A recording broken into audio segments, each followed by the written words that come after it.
If you actually want something, you can have it.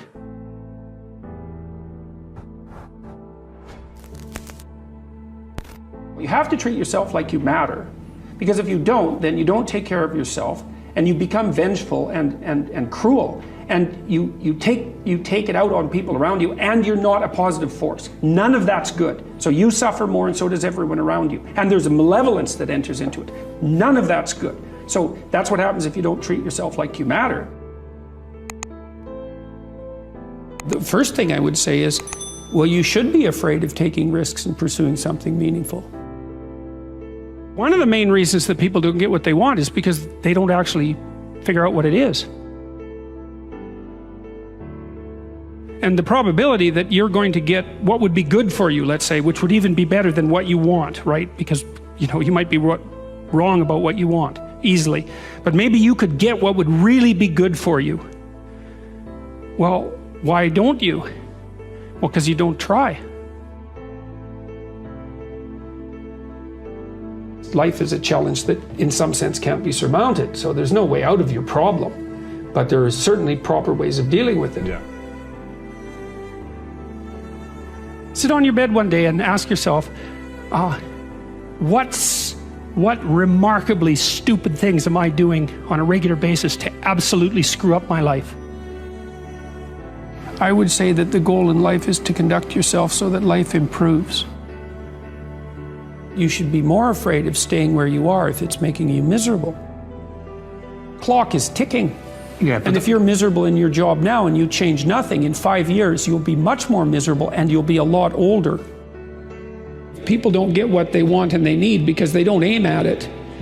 And it's a hard lesson for people to learn because they're cynical to begin with and they presume that there's no possible way of moving forward. But it's not so unreasonable to assume that you're not going to hit what you don't aim at, or you're not going to hit what you aim at and don't shoot at.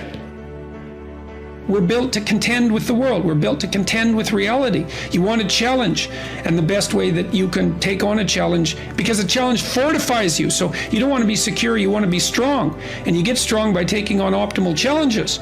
And so you lay out your destiny in the world, and you take the slings and arrows of fate, and you make yourself stronger while you're doing so. And you might fail, and fortune might do you in, but it's your best bet.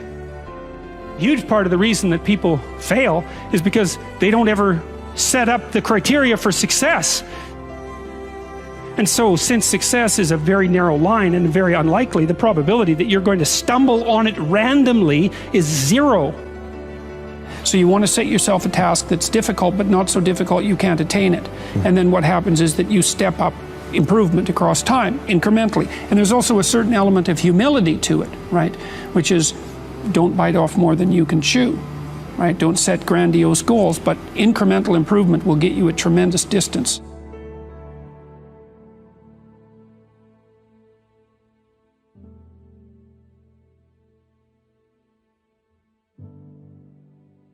It's a luxury to pursue what makes you happy.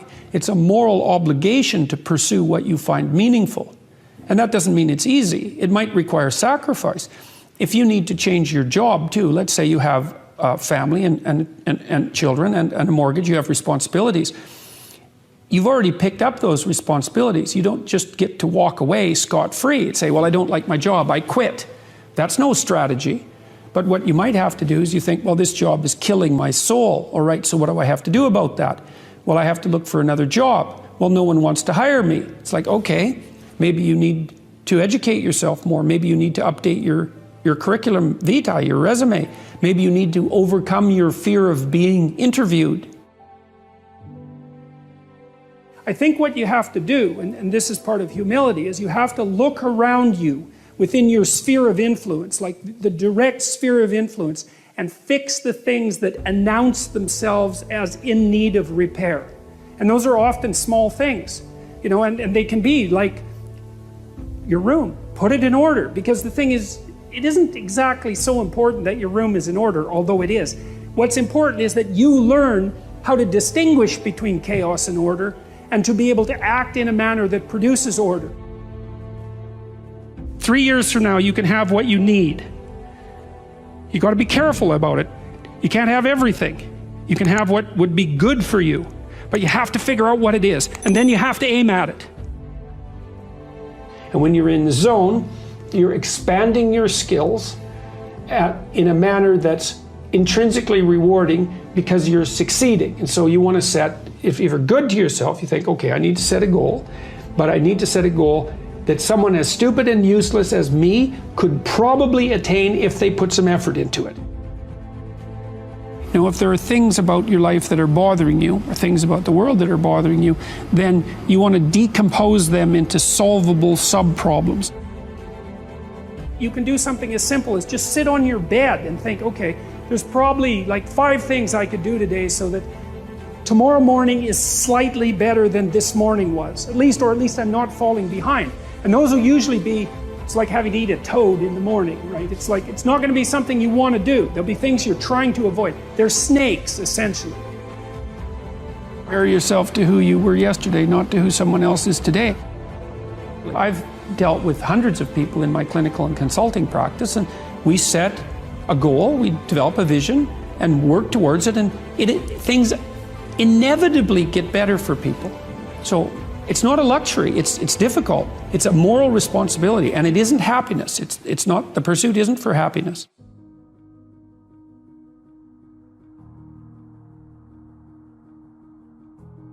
Well, greatness is what reveals itself when you attempt to formulate, when you attempt to carefully articulate and live out what you believe to be true. It just happens, because there isn't anything more powerful than truth. Right? That's the antidote to suffering, truth. If you ask yourself, instead of telling yourself, what is it that I could do to set things more right today, that I would actually do? It's usually some small thing because you're not that disciplined, Then you can go do it. Lay a disciplinary structure on yourself. Get the chaos in check, and then you can move towards a state that's freer. Well, what happens if you don't treat other people like they matter? Well, you lie to them, you cheat them, you steal, you enter into impulsive relationships with them. They can't trust you. That doesn't go anywhere. They don't like you. You end up alone at best, and maybe like incarcerated at worst. Like, that doesn't work. And so you watch the people around you who thrive, regardless of what they say. They act out the proposition that everyone matters. If you're hungry and you eat, well, that's good, but it's over, and then you're on to the next thing, right? It's not exactly sustaining, it's just necessary. That's called consummatory reward, by the way.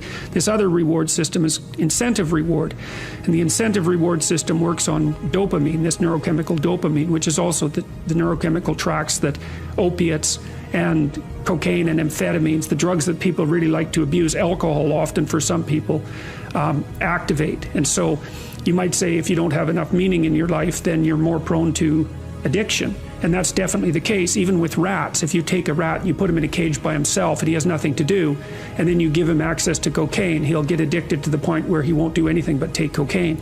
But if you throw the rat back in with a bunch of other rats and he gets to do rat things, then it's very hard to get him addicted to cocaine. And so the purposeless rat is prone to addiction. Well, it's the same with human beings.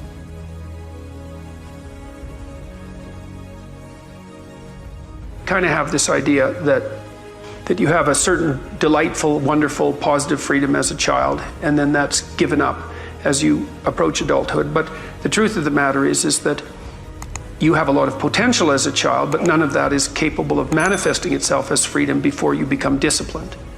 And discipline is a matter of the imposition of order, and the order is necessary, especially for people who are hopeless and nihilistic. And lots of people are hopeless and nihilistic, way more people than you think. And part of that is because no one's ever really encouraged them. The magnitude of the reward you experience as you're moving towards a goal is proportionate to the importance of the goal. So that means the more important the goal you pick, the more possibility there is for the kind of reward, let's say, it's really a state of being that is life-affirming.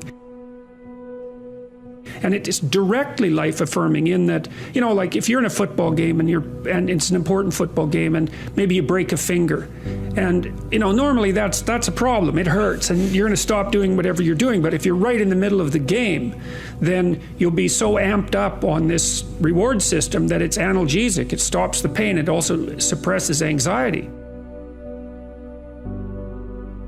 People that have extracted unbelievable successes out of catastrophic failures. And I'm not saying that in a naive way. I know perfectly well what happens to people. You know, you're doing fine in life and then you get cancer, and then 6 months later you're dead. And all the heroism in the world isn't going to save you at that point. But that's not the point. That's not the point. Life is bounded by mortality. But that doesn't mean that you don't get out there and contend, and you develop by contending, and you minimize the net amount of suffering in the world. And that's something, man. That's something to do.